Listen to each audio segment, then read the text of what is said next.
മാമിന്റെ ഇന്നത്തെ എപ്പിസോഡിലേക്ക് എല്ലാവർക്കും സ്വാഗതം. എല്ലാവരും സുഖമായിട്ടിരിക്കുകയെന്ന് വിചാരിക്കുന്നു. നമ്മളും ഇവിടെ സൂപ്പർ ആയിട്ടിരിക്കുകയാണ് കേട്ടോ. അപ്പൊ എല്ലാവരും ഓണസദ്യയൊക്കെ കഴിച്ച് നല്ല അടിപൊളിയായിട്ടിരിക്കുകയാണെന്ന് അറിയാം. ഞാൻ തിരുവോണത്തിന് അന്ന് വീഡിയോ ഇടണം എന്നൊക്കെ വിചാരിച്ചതായിരുന്നു കേട്ടോ, പക്ഷെ നടന്നില്ല. നമുക്കിവിടെ ഓണാഘോഷം അങ്ങനെ വലിയ കാര്യമായിട്ടൊന്നും ഇല്ലായിരുന്നു. ഏട്ടന് ഡ്യൂട്ടി ദിവസമായിരുന്നു കേട്ടോ. അപ്പൊ ഏട്ടൻ രാവിലെ തന്നെ ഡ്യൂട്ടിക്ക് പോയി. പിന്നെ നമ്മുടെ പിള്ളേർ സെറ്റ് ഇന്ന് വീട്ടിലുണ്ട്. അവർക്ക് ഇന്നൊരു ദിവസത്തെ അവധിയുണ്ട് കേട്ടോ.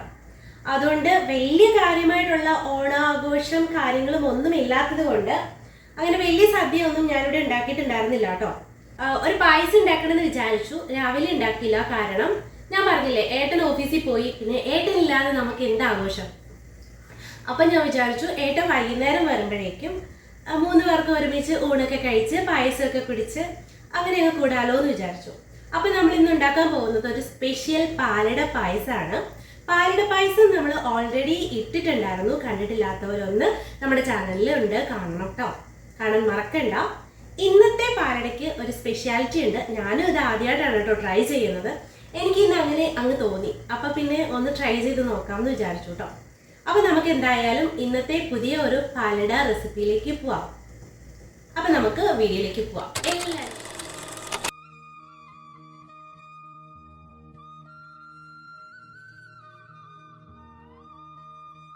അപ്പം ഞാനിവിടെ പായസത്തിനായിട്ട് ഒരു 1.5 ലിറ്റർ പാലെടുത്തിട്ടുണ്ട്.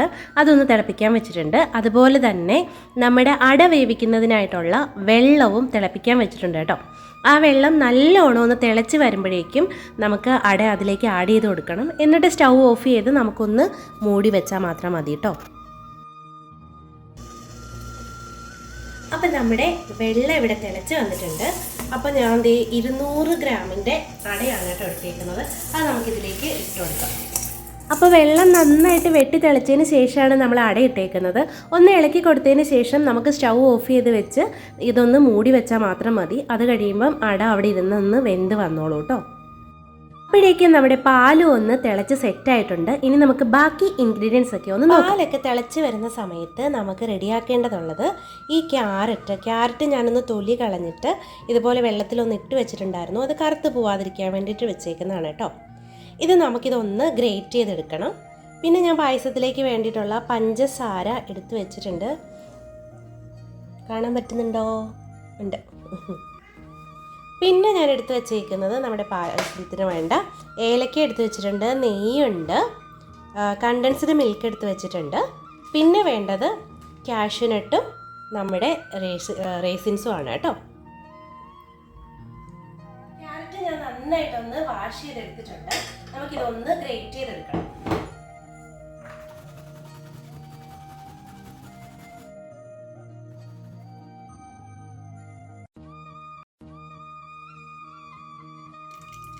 ഇവിടെ ക്യാരറ്റൊക്കെ ഗ്രേറ്റ് ചെയ്ത ആ ഒരു സമയം കൊണ്ട് നമ്മുടെ അട ഇവിടെ നല്ലോണം വെന്ത് വന്നിട്ടുണ്ടായിരുന്നു. എനിക്കിപ്പോൾ കിട്ടിയിരിക്കുന്ന അട ഒരല്പം പശപ്പുള്ള അടയാണ് കേട്ടോ. ഞാനത് തണുത്ത വെള്ളം ഒഴിച്ച് 3-4 തവണ നല്ലോണം ഒന്ന് വാഷ് ചെയ്തിട്ടുണ്ടായിരുന്നു. എന്നിട്ട് ഇതാ ഒരു അരിപ്പയിലേക്ക് അതൊന്ന് ഡ്രെയിൻ ചെയ്യാനായിട്ട് വെച്ചിട്ടുണ്ട്. ഇനി നമുക്ക് ബാക്കി പരിപാടിയിലേക്ക് കിടക്കാം. അപ്പം അതിനായിട്ട് ഞാനിവിടെ ഒരു പാൻ അടുപ്പ് വെച്ചിട്ടുണ്ട്. പാൻ നല്ലോണം ഒന്ന് ചൂടായി വരുമ്പോഴേക്കും നമുക്കതിലേക്ക് ആവശ്യത്തിനുള്ള നെയ്യ് ചേർത്ത് കൊടുക്കാം കേട്ടോ.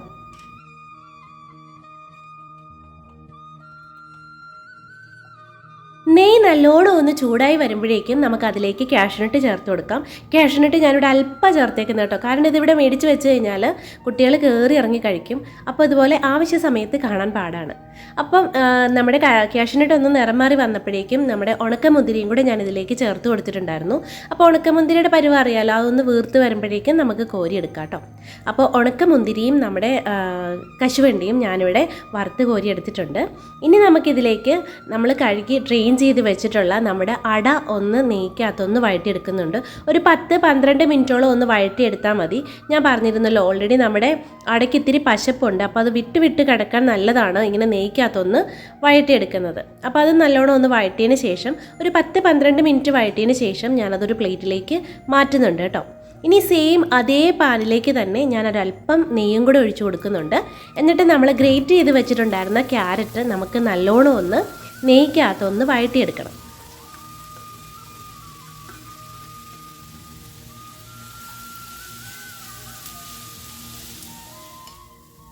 ഇതിൽ നമ്മുടെ ക്യാരറ്റ് പായസത്തിൻ്റെ സെയിം പ്രൊസീജിയർ തന്നെയാണ്.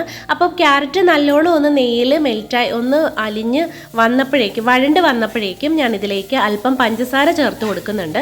പഞ്ചസാര ചേർത്ത് നല്ലോണം ഒന്ന് മെൽറ്റായി അതിൽ വെള്ളമെല്ലാം വറ്റി വരുന്ന ഒരു പരുവമുണ്ട്.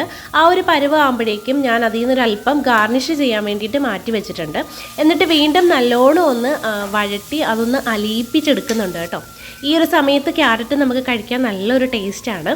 അപ്പം ഞാൻ ഇനി ഇതിലേക്ക് ഒരു 1/2 കപ്പ് പാലും കൂടി ചേർത്ത് കൊടുക്കുന്നുണ്ട്. പാല് ചേർത്ത് നല്ലതുപോലെ ഇളക്കി യോജിപ്പിച്ച് നമുക്കിതൊന്ന് തിളപ്പിച്ച് ഒന്ന് വറ്റി വരുന്നൊരു പരുവാകുമ്പോഴേക്കും നമുക്ക് സ്റ്റൗ ഓഫ് ചെയ്ത് ഇത് ഒന്ന് ആറാനായിട്ട് മാറ്റി വയ്ക്കാം. ഞാനിവിടെ നേരത്തെ തിളപ്പിച്ച് വെച്ചിരുന്ന പാല് നമ്മുടെ പായസം ഉണ്ടാക്കാൻ എടുക്കുന്ന പാത്രത്തിലേക്ക് ഒഴിച്ച് അത് വീണ്ടും അടുപ്പത്ത് വെച്ചിട്ടുണ്ട്. അതൊന്ന് ചൂടായി തുടങ്ങുമ്പോഴേക്കും ഓൾറെഡി തിളച്ച് നല്ല ചൂടായിട്ടിരിക്കുന്ന പാലാണ്.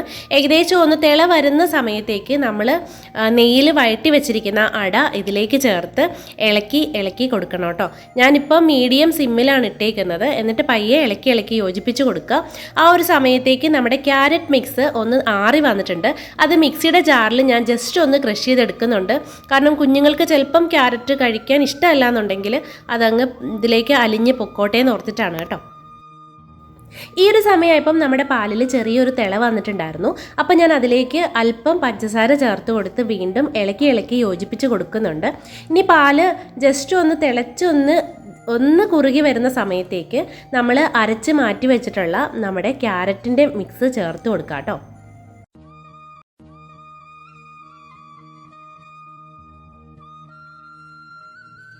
അപ്പോൾ നമ്മുടെ ക്യാരറ്റിൻ്റെ മിക്സ് ചേർത്ത് ഇതുപോലെ നല്ലോണം ഒന്ന് ഇളക്കി കൊടുക്കുക. അപ്പോൾ ആ മിക്സിയുടെ ജാറിലുള്ളതും കൂടി ഞാൻ അല്പം പാലും കൂടി ഒഴിച്ച് ഒന്ന് കറക്കി ഇതിലേക്ക് ഒഴിക്കുന്നുണ്ട് കേട്ടോ. ഇനി നമുക്കിതിലേക്ക് അധികം പണിയൊന്നുമില്ല. ഇത് നല്ലതുപോലെ ഒന്ന് ഇളക്കി ഒന്ന് കുറുക്കിയെടുത്താൽ മാത്രം മതി കേട്ടോ.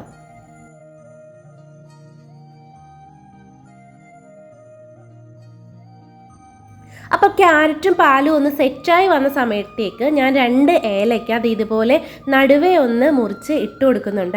ആ ഒരു ഏലക്കയുടെ ഫ്ലേവർ അതിലേക്ക് ഒന്ന് ഇറങ്ങാൻ വേണ്ടിയിട്ടാണ്. ലാസ്റ്റ് ഒരു അല്പം ഏലക്കാപ്പൊടിയും കൂടി ചേർത്ത് കൊടുക്കുന്നുണ്ട്. എന്നാലും ഞാനിപ്പോൾ ഒന്ന് ചേർത്ത് കൊടുത്തു എന്നുള്ളതേ ഉള്ളൂ. എന്നിട്ട് ലാസ്റ്റ് ഒന്ന് കുറുകി വരുമ്പോഴത്തേക്കും നമുക്കതെടുത്ത് മാറ്റുകയും ചെയ്യാം കേട്ടോ. നമ്മുടെ പായസം ഒന്ന് കുറുകി തുടങ്ങിയപ്പോഴേക്കും ഞാനൊരല്പം ഏലക്കാപ്പൊടി ചേർത്ത് കൊടുക്കുന്നുണ്ട്. ഒരു 1/2 ടീസ്പൂണോളം ഏലക്കാപ്പൊടി ഞാൻ ചേർത്തിട്ടുണ്ട് കേട്ടോ. എന്നിട്ട് വീണ്ടും ഇങ്ങനെ കൈവിടാതെ ഇളക്കി കൊടുക്കുക. അങ്ങനെ നമ്മുടെ പായസം ലാസ്റ്റ് സ്റ്റേജിൽ എത്തിയപ്പോഴേക്കും ഞാനൊരല്പം കണ്ടൻസ്ഡ് മിൽക്ക് ചേർത്ത് കൊടുക്കുന്നുണ്ട്. 2 സ്പൂണോളം വല്ലതും ചേർത്ത് കൊടുത്താൽ മതി. അതോടെ ചേർക്കുമ്പോൾ പായസം ഒന്നും കൂടി നന്നായിട്ട് കുറുകും കേട്ടോ. ഞാനിവിടെ ചവ്വരിയോ അരിയോ വേറെ ഒന്നും ചേർക്കുന്നില്ല. നമ്മുടെ കണ്ടൻസ്ഡ് മിൽക്കും കൂടെ മാത്രമാണ് ആഡ് ചെയ്ത് കൊടുക്കുന്നത്. മധുരമൊക്കെ നമ്മുടെ പാകത്തിന് നോക്കി ചേർത്ത് കൊടുക്കുക. ഇനി നമ്മുടെ മധുരം ഒന്ന് ബാലൻസ് ആവാൻ വേണ്ടിയിട്ട് ഒരു നുള്ള് നമ്മുടെ ഉപ്പ് ചേർത്ത് കൊടുക്കുക.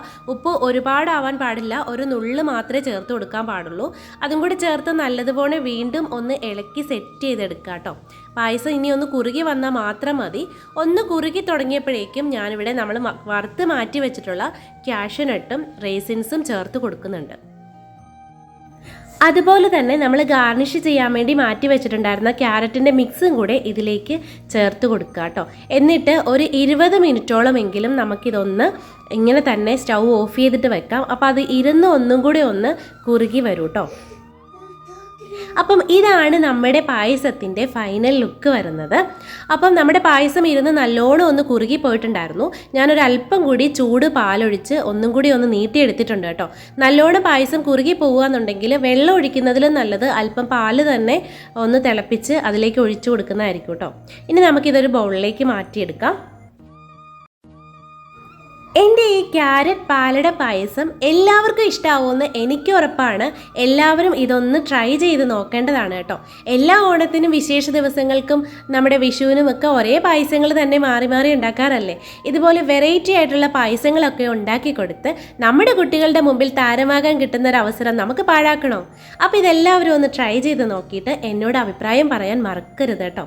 അപ്പം ഇതാണ് നമ്മുടെ ഫൈനൽ കളറൊക്കെ വരുന്നത്. ആ ക്യാരറ്റിൻ്റെ ആ ഒരു കളറും കാര്യങ്ങളും ഒക്കെ നല്ല അടിപൊളിയായിട്ട് വന്നിട്ടുണ്ട്. അതുകൊണ്ട് തന്നെ കുട്ടികൾക്ക് ഭയങ്കര അട്രാക്ഷൻ ആയിരിക്കും കേട്ടോ. അപ്പോൾ ഇവിടെ എൻ്റെ കുട്ടികൾക്ക് ഒരുപാട് ഇഷ്ടപ്പെട്ടു. അച്ചുവിന് കാഷ്യൂനട്ട് കുറഞ്ഞു പോയതിൻ്റെ ഒരു പരാതി മാത്രമേ ഉണ്ടായിരുന്നുള്ളൂ കേട്ടോ. നമ്മുടെ ഇന്നത്തെ ക്യാരറ്റ് പാലട പായസം ഇഷ്ടമാവാന്നുണ്ടെങ്കിൽ ലൈക്ക് ചെയ്യുക, കമൻറ്റ് ചെയ്യുക, കൂട്ടുകാർക്കൊക്കെ ഒന്ന് ഷെയർ ചെയ്ത് കൊടുക്കാം കേട്ടോ. അപ്പോൾ അടുത്തൊരു അടിപൊളി വീഡിയോയുമായി വരുന്നിടം വരേക്കും ടട്ട ബൈ, സീ യു.